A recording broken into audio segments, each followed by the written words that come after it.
There is the all too famous adage that goes, grass to grace. And usually when that is used, then you know there's an incredible life story around it. Either before, in between, or after. But one thing is for sure, that is also never the end of that story. Tonight on the program, Incredible Life Story with Simon Kasyate, I have just that story. A man tracing his roots, flying with the wings that his roots gave him generously, soaring on the wind beneath those wings from a community that he treasures to such an extent that when he had passed to far places, having seen the world and given himself to it and earned from it, he returns back to that community to make it a sustainable community, able to equally soar to the heights he has soared, or even further, bringing hope to many that would never have seen the light of hope, bringing development to people and places that probably would never have started the journey to development. In the program, we have an incredible man, by all measure, Mr. Twesigye Kaguri Jackson. Welcome to the program. Thank you. Thank you very much for having me. Even more for myself, considering the fact that your credo is not far away from my credo. You are an author. Yes, you are an I am. academician. Yes. You are a philanthropist. You are a lawyer, a human rights lawyer for that matter, and much more. Just tell us about you. You forgot the Salongo. Oh, I keep telling my friends that the day I get that title, I'll stop speaking to humans. I'll be speaking at the level of Salongos and above, which I believe is ultra-human. Before you leave, we can give you a packet. And that's where the recipe is. The recipe is in the packet. Thank you for having me, Simon. Like you said, I'm Twesigye Jackson Kaguri, born and raised in a village called Nyaka, short for Nyaka Global, to parents who could not read and write, mom and dad. Mom has since passed away, Janet Kaguri, rest in peace. Oh, dear. My father, Eric Kaguri, still lives the village where he was born and raised, next to an organization established there called Nyaka. Born with 4 other siblings. 2 have passed away, Oh, dear. 2 are still alive, so 3 of us are alive. We just came from Ginger to give away one of my nieces. Wow. Now married and several have children. So to all my family members, we greet you, we thank you, and thank you for having us here. From 5 siblings, now you are how many from your father's progeny? 3 of us are still living. Yeah, I'm saying now after those 5, Yes. how many grandchildren, Oh. great-grandchildren, how big Oh, is my, the it's a big family. From 5 siblings to 15 grandchildren, including 4 who are mine, 2 the twins, to 12 great-grandchildren of my father. Wow. Some who are 14 and 15. We are a big family. But even better, from there, when you go backwards to grandfathers we're talking about, Yes. we have a WhatsApp group of 580 people. You're kidding. From my mother's side. Interesting. We are big families, big people.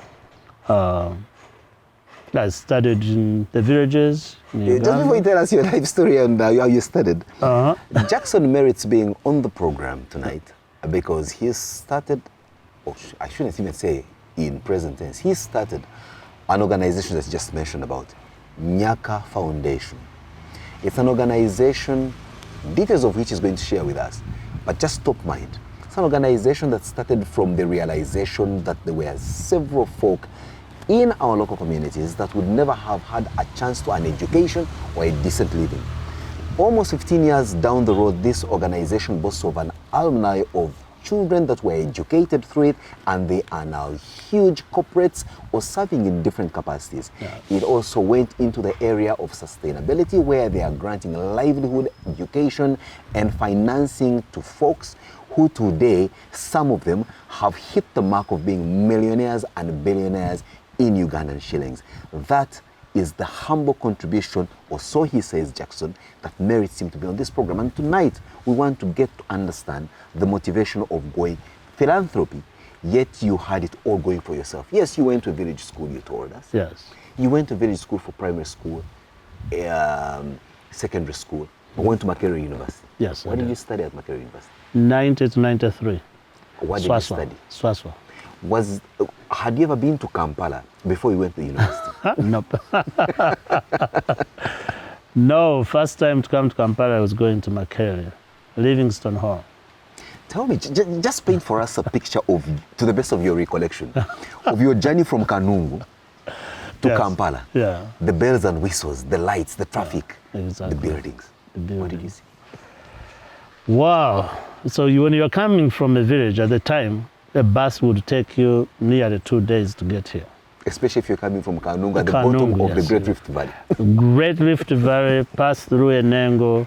You're going like 5 miles an hour in Enengo. And climbing an inclination of about 75%. Yes, high level. Degrees. And as a young man, passing an exam in a Kanungu school to come to Makerere was like a miracle. Stroke of academic genius. Here I am trying to get into law at Makerere, missed at one point, and they push me into Swaswa because you want government sponsorship. But getting on that bus with one bag to come to Makerere University, get to the bus park, and you don't know what you are doing. I thought it was a marketplace. I thought Kampala It was one huge because the only time you saw those many people was in the Chikomera. Which comes once a month. Which comes once a month. So now you arrive in Kampala and every day is marketplace. You're wondering, what are people buying and selling? It was overwhelming, but at the same time, I was focused to get to Makerere. There was no border for those of people who use borders now. I had to get on a taxi, get you to Wandegea, and pass through the small gate. Somebody's holding your hand. A friend of ours who had arrived earlier, whose parents were already knew Kampala, guided me through the gates and to my Livingstone Hall. Then I ended up with a roommate who was from a government minister's son. Wow. He shows up with a pickup of stuff. Here I am with my green Kavera with a calendar in the back. I want to ask whether you even had shoes. I had one pair. The community fundraised for me and bought me a pair of shoes. Was that your first shoe? Yes. I had sandals before then. Butter. But your first proper shoe? Yes. Is when you were black living shoe. I Kanungu. still have it. Yeah?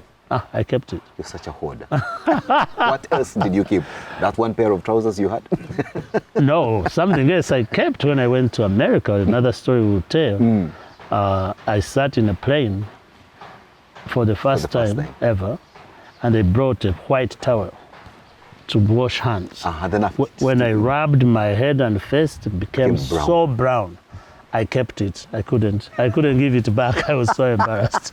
Have you since washed it? I still have it. I washed it in a washer. You shouldn't have. Yes. You should have kept it in its state. It would be stinking by now. I don't know, you aerate it, but keep it with a brown color. I wish I knew the word aerating at that time. Yes. So your roommate shows up with a pickup of stuff. You're mesmerized by the plenty. Yes. But that does not derail you to remember that you are coming from. I remembered where I came from and why I was there.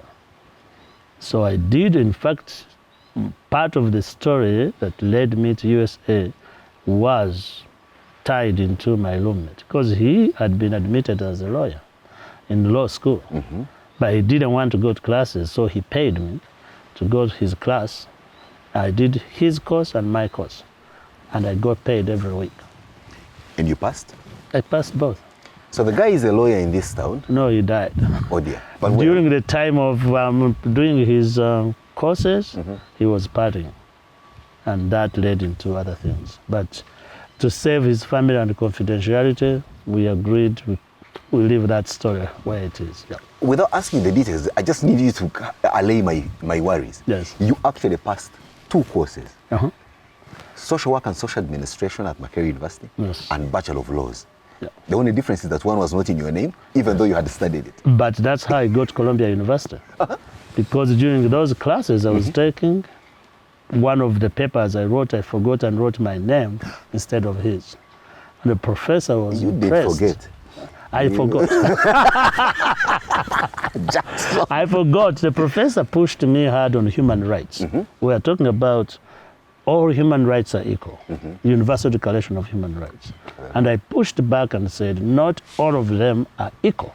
Because my experience growing up in Nyaka Jersey, men beat their wives, and you can't tell me, you can't tell me that this man who is beating every day is equal to the woman he's beating. My classmates dropped out of school because they couldn't afford to go. Any further because of any further. Pencil, just a pencil, a child would drop out. So how are you going to say for me who was lucky to have a fifth of a pencil and the one who dropped out, we are equal? So I challenged that notion and he said, write a paper and give it to me. I want to know more about your family. For clarity's sake, when he mentions a fifth of a pencil, Jackson brings it from his own upbringing at home. There were 5 siblings. So whenever they were going to, I'm telling your story. Yes, please tell it. Whenever the term began, his father bought 1 pencil and ensured that each of his 5 children gets a piece of that 1 pencil. Yeah. So Jackson grew up using a fifth of a pencil. Problem is, if you lost that fifth of a pencil, what happened? Well, Dad was a smart guy. He never went to school, still now. He had more than 1. Oh. He would buy like 5 and keep them. Instead of giving you a whole pencil? Yes, you lose 1, then he has to buy the whole thing. But if you lose a fifth, he spanks you first, and he cuts another one. And cuts another one. But we were smart. We go to that pencil and make like a ring around it, tie a banana fiber, wear it like a cross, hold it and run to school. Jackson. Yeah. And for the books, were you given a whole book or they always... Oh, they cut it. They also cut it? Until P4, they cut it. So you are having a half of a book and a fifth of a pencil. Yes. What a story. And a run. So later, Simon, when I was going to run a New York Marathon, somebody said to me, you can't run, you're a big guy. I said, you don't know how many miles I ran as a child. To go to school, 7 miles, you don't have food to take, you run back at lunch, mom gives you a little she can give you, that's you 14 run miles. back. That's now 21 miles. Then that's come back in the evening. That is 28 kilometers. Exactly. So every single day. I ran a marathon every day for 15 years.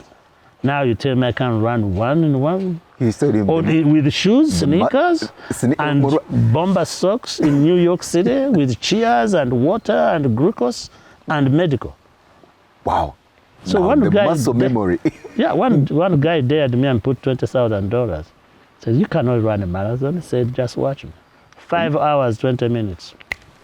Done.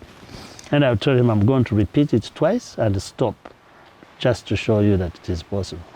Well, in my case, I picked up this fancy for running around. We should do a marathon one of these days. I think I should join you in New York for the next edition. Please come. I'll be more than We have a partnership with New York Marathon that supports our organization. 22 runners every year. So, 2025, I am the 22nd runner. Deal. Just got myself a slot in the New York Marathon 2025. Yeah. Jackson, you write a paper from sheer accident, but depth in knowledge. Yes. And this professor picks it up. Faxes it. Faxes it? Yes. Yeah, many of your listeners want to know what a fax is. These Gen Zs. I wrote a paper handwritten on foolscap, 8 pages. If you make a mistake with that time, you didn't even have whiteout. You start over. Whole night I was writing and revising. I gave the guy a paper. He said, you don't have footnotes. I went back and testimonies. My sister at 13 years went in her period and couldn't go to school for 2 weeks because she didn't have what to use. That is a violation of her right. My neighbor, this and this. I gave him a paper, he was impressed, he faxed it. Columbia University in the Department of Human Rights. And they admitted me without making an application. Which year was this? January 14, 1994. I got on a plane and went to New York. Columbia. First time in Kampala in 1990. First time on a plane to New York City. 4 years later? Yes, in New York. Was Professor Jeffrey Sachs at Columbia He University? was, yeah. We are buddies. We know each other very well. Oh, see? Millennium, yeah. All these, I told him Millennium villages are not going to work. The community has to buy it, but that's a big story for another time. I arrived at Columbia University. I arrived at JF Kennedy in New York in my blue butter sandals, walker's pants, and your matto short-sleeved shirt. Did you have a case that had anything in it? The little thing, that small case I had, remember January in New York is the middle of winter. You had no jacket? I have no jacket. The guy comes to pick me up. You are taking this thing of being a Mchigari too far? I didn't know it was winter. Nobody told me. I was going to Columbia University. The guy looks at me, looks at my feet, looks at my... Say, young man, where's your coat? Said, what coat? He goes, it's winter in America. I don't know. I said, I will buy a coat when I get there, when they give me my stipend. The guy took me to a shop and bought me a coat. And by then, you were already having a frostbite in your feet. Oh my goodness, yeah. He turned up the heat in a yellow cab, drove me to 590 Broadway, and entered, spent his money, bought me a coat, and I've never seen him again. So Compassion met me at the airport. Wow. Yes. You don't know this guy. He knew you to pick you up. Columbia paid him to come pick me up. He had a sign that had my name. Read your name, Jackson. Yeah. Bought you a coat. Drove off. Drove off. You've never seen him again. So when I'm in New York, to this day, I can't take an Uber. I take a yellow cab. I'm still paying tips you do not because know if that could be a cab driver changed my day. You get into your room at Columbia University. Yes. But first, let's try to play back. I'm trying to figure this out. At Makerere, did you even have a moment when your roommate was doing all the partying on your behalf? Yes. But like any other guy going through the vagaries of adolescence and all that, you never had a moment even to go and try out one or two things? No. Well, earlier on you told me you were an Adventist, so that also shielded you away from Yes, so as a church guy, poor guy, knowing what really I had gone through, now I have an opportunity to make some little money. Now I can pay my own transport. The only time I would go get a treat was to go to Wandegale in those... TV chicken. Yeah, TV chicken. The savings would go up there, buy one, bring it back. I didn't drink, I didn't smoke, I didn't do anything. I didn't taste a glass of wine until I was at Columbia University in graduate school. Okay, this I should have whispered, but since we're on TV, I can still ask. Not even a girlfriend? Well, I had one. I had one girlfriend who was so nice to me, coming from the same area. But as soon as I went to America, she said to me, marry me before you go, or you won't find me. She's going to be watching this and say, I can't believe you said that on TV. She's a married, and when I left, they married her off to somebody. They are amazing couple with children grown. Incredible. Incredible. Wow. This incredible life story is taking an interesting turn. Yeah. But we won't go into the US with Jackson here until we first take this short break. When we return, we go back to the US with Jackson, who has just arrived in a coat not bought by himself, but a kind-hearted cabby. An incredible life story is shared and told differently. Tonight on the program, Jackson Twesigye Kaguri, a founder of a philanthropic organization. It's Nyaka Foundation that has tremendously changed people's lives, and he'll be telling us deeply about it. But we're first getting down to what led him into the area of philanthropy, even when he was an A brain that could have done anything groundbreaking and possibly even added the fourth law of motion to Newton's third law or three laws. So Jackson, you show up in New York. You've entered your room at Columbia University, and you are admitted to human rights law. In your mind, it was clear you were going to end up in lawyering and maybe into the judiciary. UN was my my eyes were at United Nations. Oh, so you had given up on this part you called Uganda that you were coming Oh, to no, I was going to do sovereignty and all these neighboring countries. Remember, that's the year genocide happened in Rwanda, where we had all these issues, Great Lakes, President Museveni was inching, doing what he was doing. We had a constitution and all this. I was determined to make a mark on international law in the sovereignty of states. I had traveled several countries. Our internships took us to different parts of Africa to investigate and do work for governments. My eyes were at United Nations in New York, to Geneva, and to make a mark in that area of the world. So all this time, your mind is conditioned to play at the global stage. But what was never lost on you is the foundation where you came from. Nyaka Nengo, Nyaka Wale, every other, Nyaka Jezi, all those neighboring villages. How often were you in touch with the folks at home? Even then, we know that the technology hadn't been such that you had them at the palm of your hands. Technology was not there. My first email was at Columbia University. I still have it, Twesigye@gmail. It was Twesigye@hotmail. Simon, I would write a letter, airmail, put it in post office, send it. 2 weeks later, it is in Kampala. Somebody gets it, takes it to my parents on a bus. On a bus. That's By the time they respond, 2 more weeks, the news they are telling you already passed. So technology was not there. It was hard to do that. But as part of my scholarship at Columbia, I had a summer internship. So the first semester, that summer, I traveled back. Oh. Yeah, with all my stipend money, and went and built a small house for my parents. Everyone celebrated.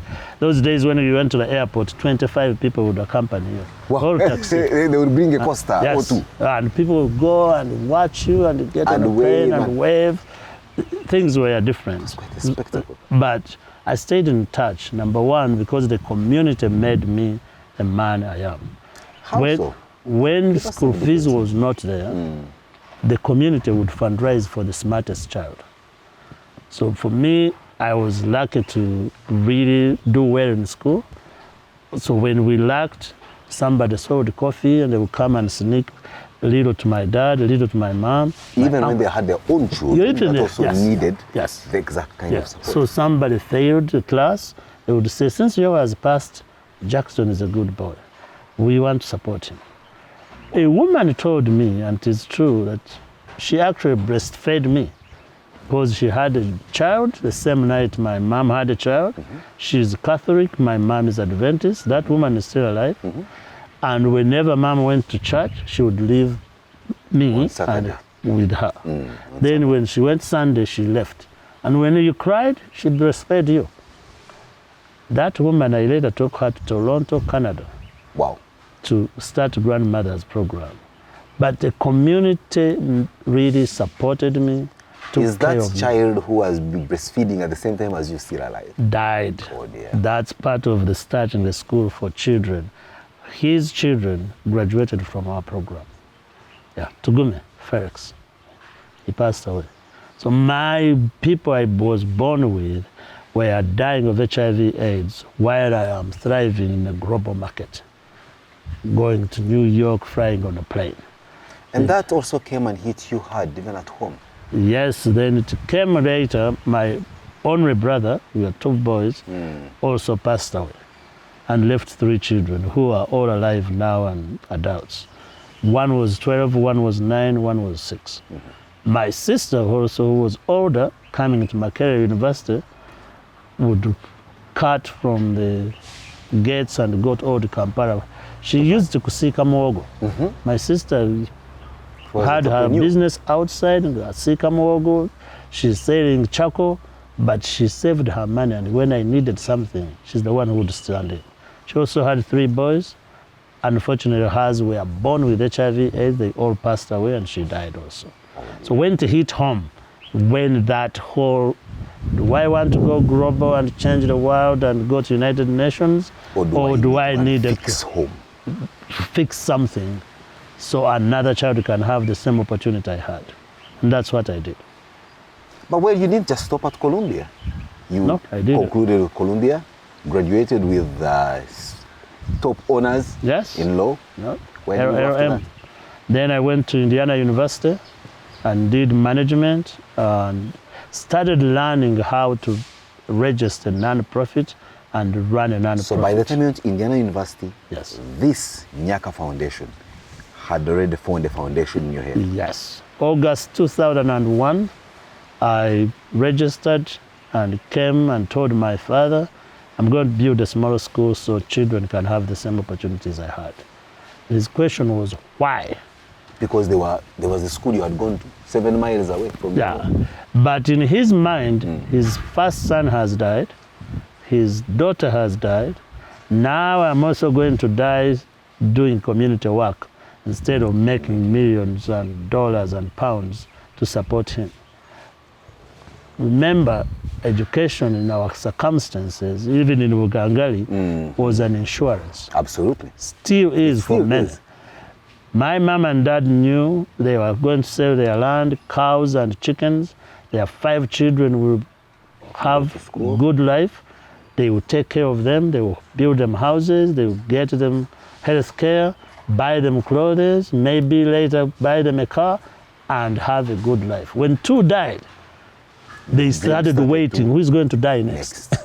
Oh dear. How come we've wasted We all our even money still have and enough now? land where to bury these children. Oh, I had to rebuy most of the land. They had sold most of it. So to him, looking at it from his point of view, this was going to be a loss now. You had taken a Yeah, trajectory yeah, that was exactly. not in tandem with what you wanted. But I assured him and told him, look, I have a job. I'm going to work at a university. I'll support you. I'll support mom. But I also want to give back to other children. So which university then were you working at and what were you doing?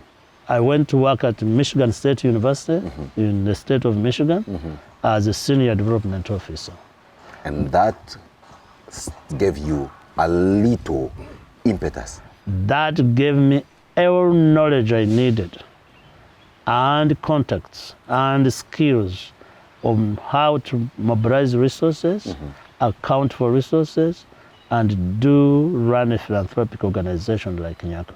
So I registered Nyaka Global in USA, registered Nyaka Foundation in Uganda.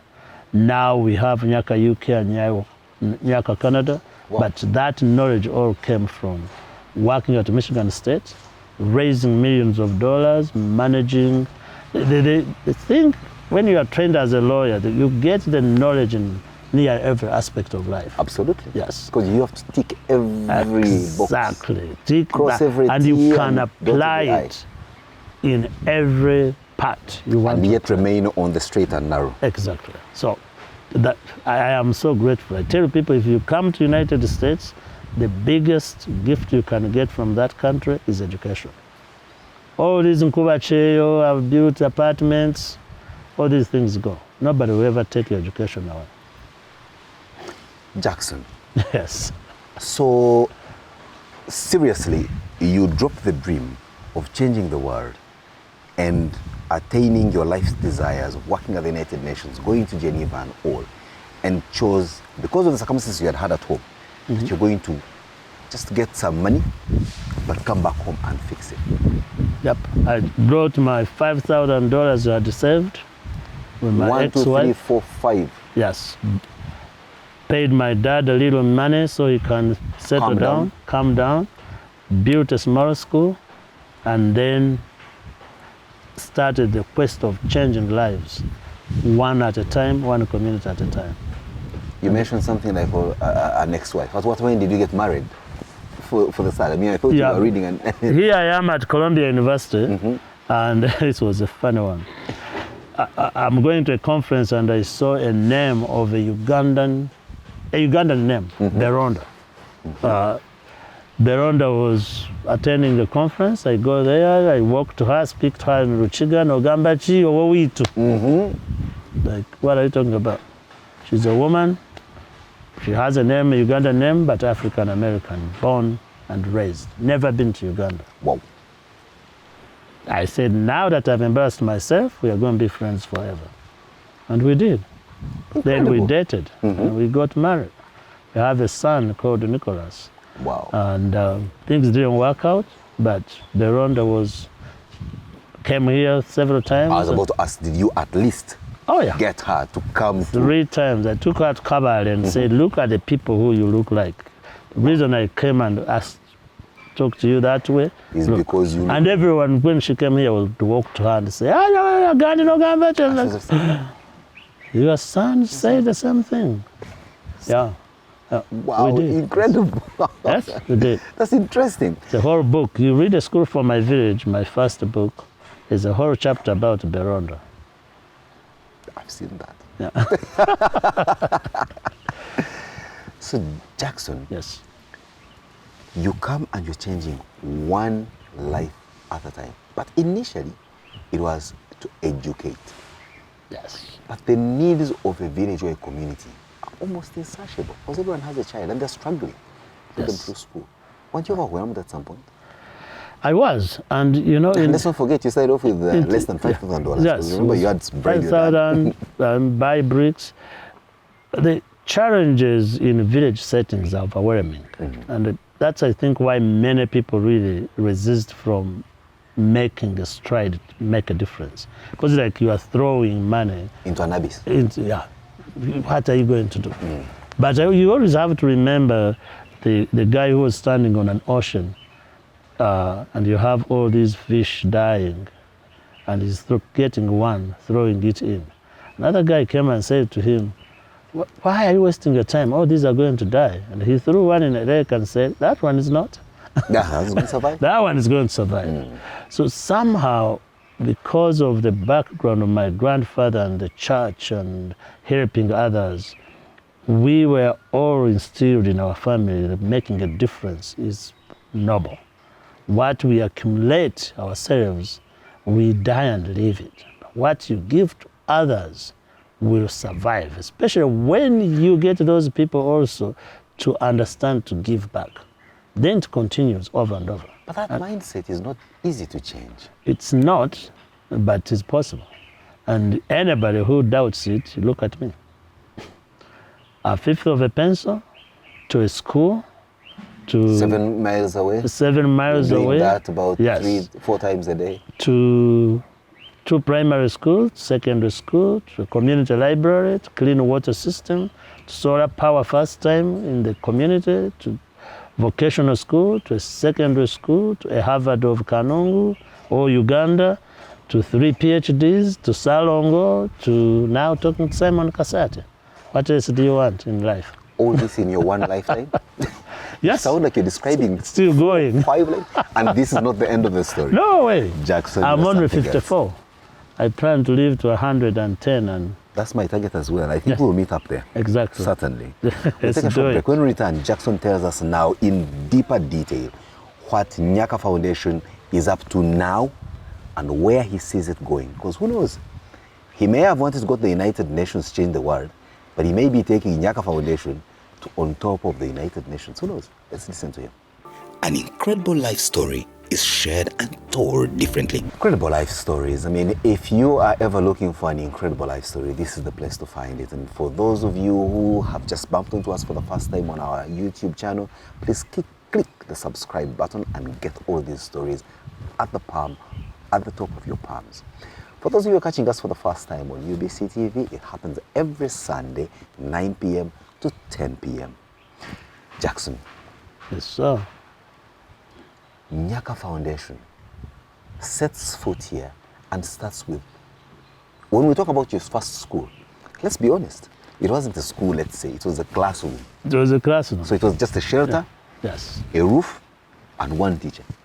Yes. And how many pupils? We started with 2 classes, 56. 56. P1 and P2. And you had 56 people subscribed. Yes. So what happened at the end of the year when those in P2 were to graduate to P3? That was the challenge. That's what I didn't know was going to happen. You thought you would keep everyone revolving between P1 and P2? Exactly.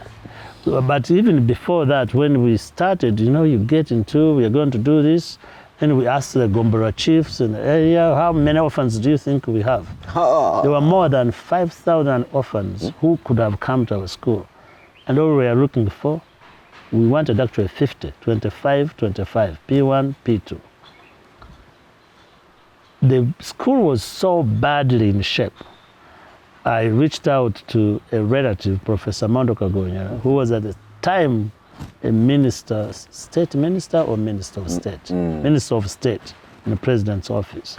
Said, Uncle, I know this is a stretch, but you know the value of education. You inspired all of us. You had a PhD the day. To the United States? The year I was born is when Uncle Mondo got a PhD in veterinary medicine. Wow. So we would be spanked, like, you need to be like your uncle. You can do it, and we focused.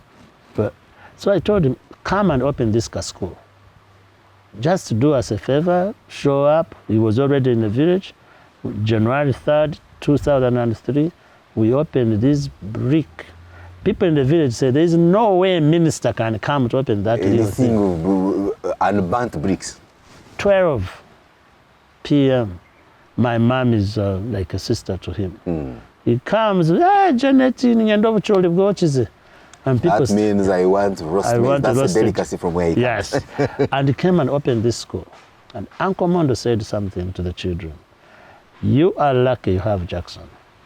And since I'm here opening your school, when you graduate from P7, I will be here. When you graduate from senior 4, he set the vision.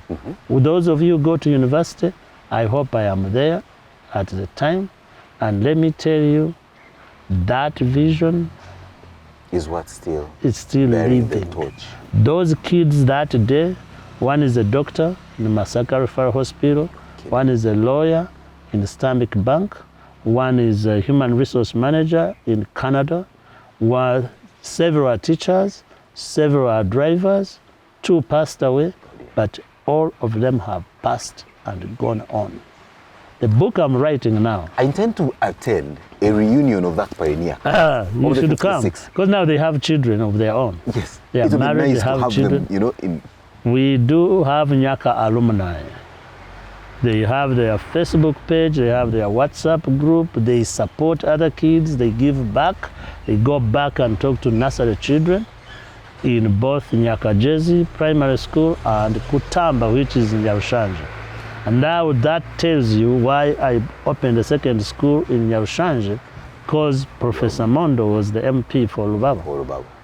I had to say thank you and get That's that where community. Your mother also could have ended up. Your father. Yes, if my father was not forced to move. You would have been, that would have been. So I have great, but also when you look at CNN Heroes footage, a child also from that village, knowing the relations we had there, heard that Nyaka was admitting orphans and walked from Nyacheng, Chisizi Hospital, to Kambuga to get admitted in a school.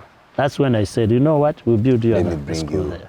So that it was really a 2-room. That was your question. It was a 2-room building, but when you really want to dig deeper, a teacher who was retired, Freda Vyavrachiria, still alive, and Freda was already retired. I went and begged her to come and teach, headmistress and teach. Why? Because she was grounded in her faith.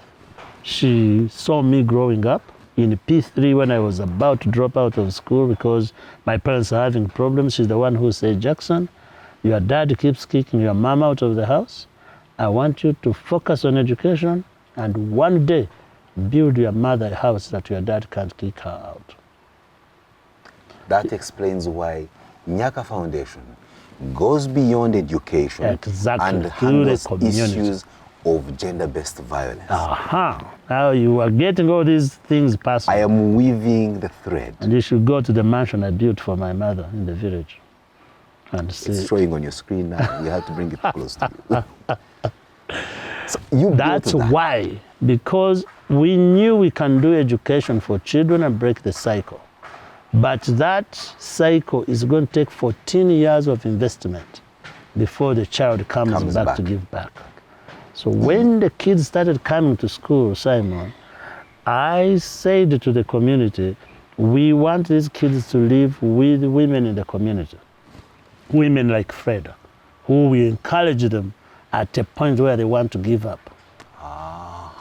Because many came either from broken families, Yes. or they were orphaned, Yes. or some of them were from child-headed families and they did not have mother Thank figures you. or father figures. Thank you. So you chose between the men and the women and said, we will assign them to These families. women And leading the way. yeah, exactly. When I went to those families, the women asked me the same question. Why?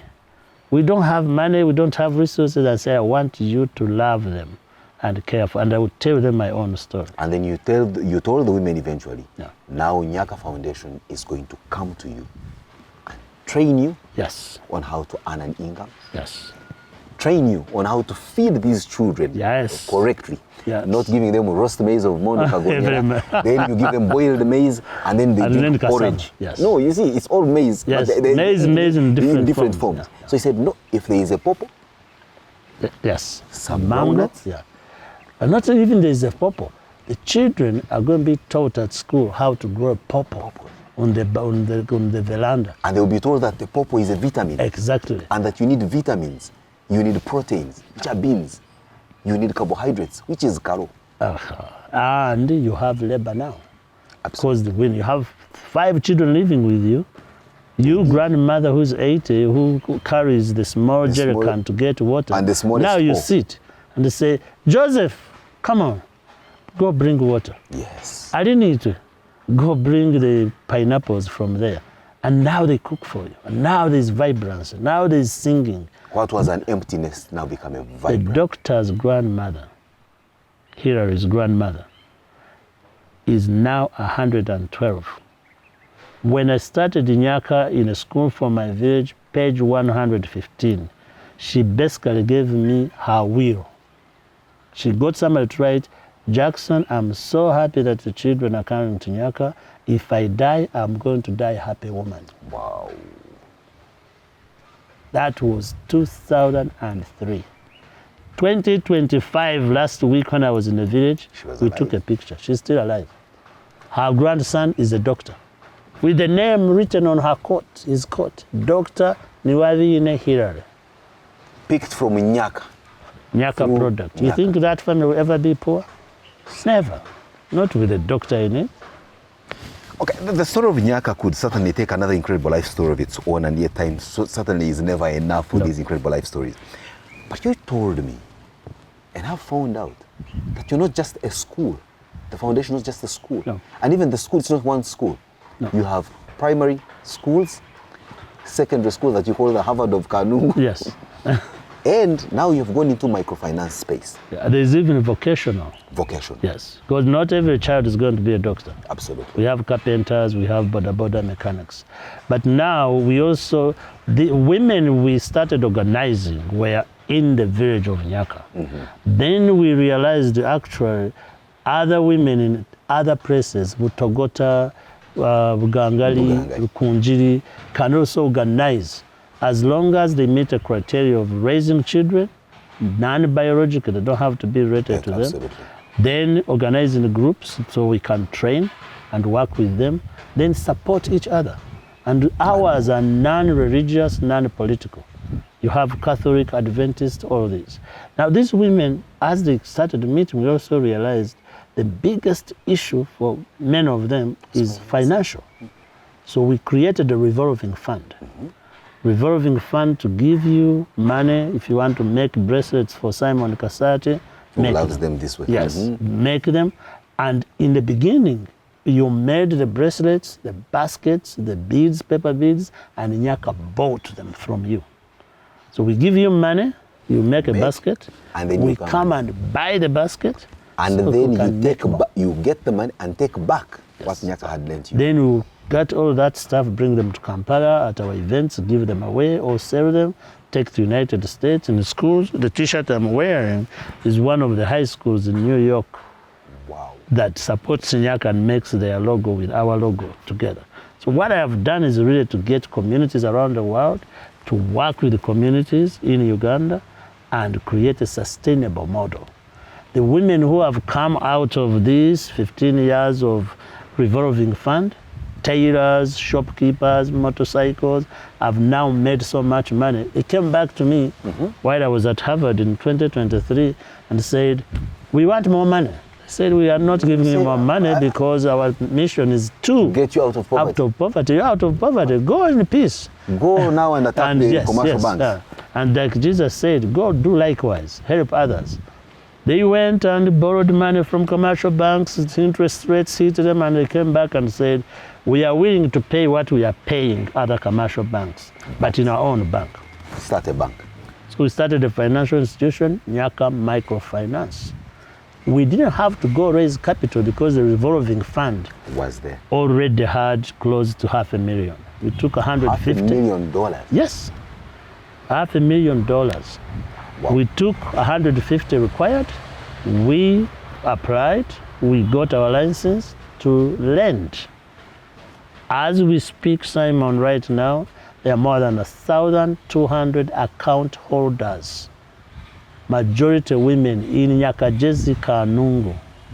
And we are now applying for a license to do savings and hold deposits. Then a bank essentially. We are a bank already, digitized. If now somebody who lives in Washington, D.C. wants to open an account for their person, we want them to be able to do it online and have a deposit there. Instead of sending my father every month, he can just go to the bank, use his phone and go there. But in any community, any economy in the world that's not financially focused will be dependent forever. We did charity for 23 years. We are still going to have the charity arm because the bank is owned by Nyaka. The profits are going to go do more work. And when somebody is borrowing, knowing whatever he pays is going to build a clean water system somewhere, we are going to have improved services at our hospital, they will borrow happily rather than, I don't know where the profits are going. So that's a sustainable model. That's how we are sustaining this community. Then we are going to do brand businesses, Nyaka Construction, Nyaka Food Systems, Nyaka Technology, Nyaka AI, Nyaka University Online. There's no limit. There's no, when you look at the president of United. Jackson, I'm afraid you're dreaming to an extent that you want to become a government. You are a government. We are already a government. The money we put in this economy is more than some of the ministries' annual, without taking into account what they steal and manipulate. Only we don't drive the Range Rovers. We don't have escorts. You didn't find here army guarding me. We are changing lives. You bring in close to $5 million every single year, you say? 3.5. That's close to 5. Yes, yeah, every year. Accounted, clean. Auditor General who goes through our books every year to make sure. What's your lending rate? 2.5%. Yes. Against the backdrop of the commercial rate here that is over 25%. Yeah, we're not taking into the money sharks who are 30, 40. Our people deserve to be treated with dignity. Poverty should Just never. like people should not come and take pictures of our poverty-driven presses and take them to CNN. Nobody needs to be stealing from our people. How much money can one person have? So once we do deposit holdings, our MPs can open their accounts and deposit there. You bring a deposit, we lend it to your people, then you don't have to go bribing them $1,000 at night to give you. So buy them a sack. So it must be a very difficult one for your area member of parliament to get through his votes because your people are extremely empowered. The good news for him, I don't like to go stand against him. If I did, he would be in trouble. Dr. Chris Wariumus, you are now on notice. Let's not forget, he's the minister in charge of the docket in which we operate. Exactly. So we need to be a bit courteous. Oh, no. Chris and I are good friends. We come from the same area. He knows where I stand. And we actually need his ministry to expand all the AI and ICT. So he's secure. I'm not a threat.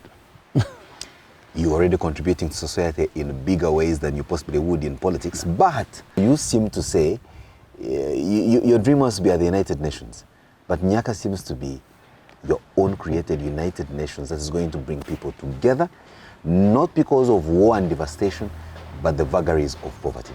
We want to go to Okele City, we want to go to Bukedia, we want to go to Busia, we want to go to Iganga, we want to go to Luchiga, and create these Mukaka, Nyaka grandmothers programs in those areas, and then replicate. Eventually, we want to do every district in Uganda, and then go to the next Congo, Tanzania, Rwanda.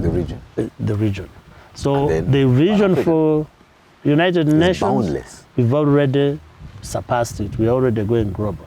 The World Bank has a challenge. You have to be working in 3 member countries to have access to World Bank employees to support your work. So when I go to government officials, I always tell them, I don't want your money. I want your office, your signatures, and goodwill. We will find the money and the goodwill of others to support it. Even more importantly, we're raising money within the communities. Look at the revenues of MTN. The poorest person in Kanungu, there, at the border, is paying MTN.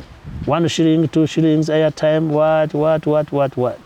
Why can't Nyaka Foundation be the agent for MTN in the entire region and make that 1 shilling, then invest it in something else? What about Pepsi Cola? What about Coca-Cola? These people are making money on our people. We, the people, also need to do social enterprises where we invest in the same services.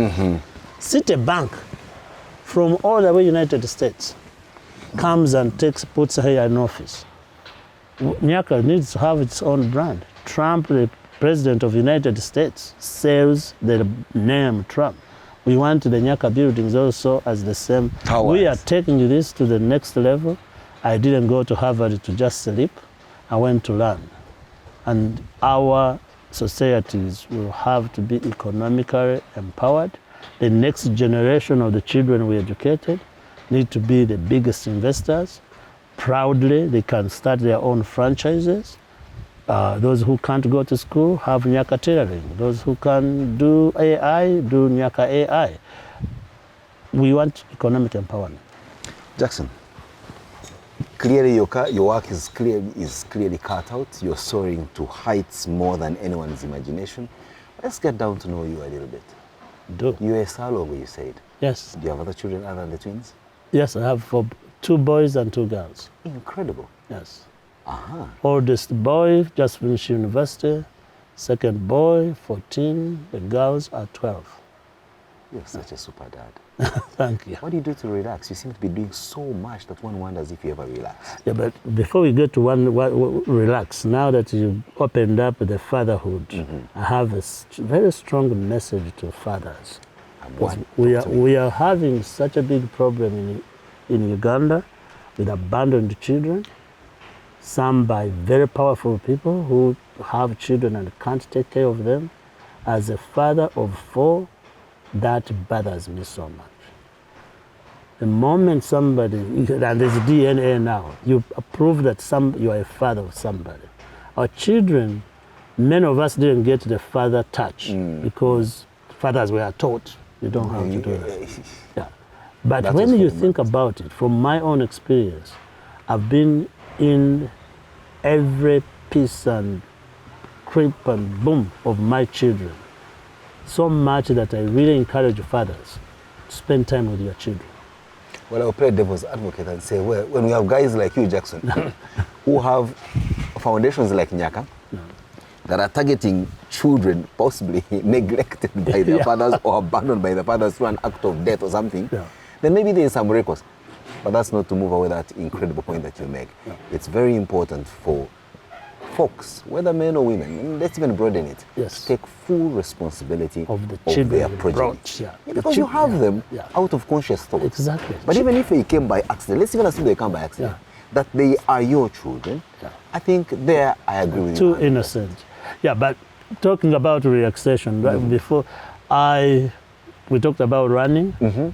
Every day I get up and run or walk at least 3 miles. I had just finished one when you came. I play soccer. Old man soccer. 54, we still go there and do 10 run minutes around. aside. Yes. I exercise, I try to eat the right food and take care of myself. I take care of myself. I do yoga, I walk, I play soccer, I read, I write every Now day. you're telling us what you do. Yes. So what don't you do? Tell us Why don't I do? You don't drink alcohol, huh? Going in a bar until 2 a.m. I do drink wine. I do drink. I don't want, I know Seventh-day Adventist people are going to be disappointed, but I do. But I'm not going to go there and stay until 3 a.m. I wear this thing to measure my sleep. Wow. I have to make sure sleep is very important. Yeah. So if I'm going to be out there until 3 a.m., then get up and meet Simon Kasyate at 10, my eyes are going to be red. He And probably was out until 5 in the morning. so I try to balance the sleeping, the health, the taking care of myself. You talked about eating well. What's your Yes. favorite dish? Kalo. In Uganda, kalo and goat. I was going to say, how do you find it in the US?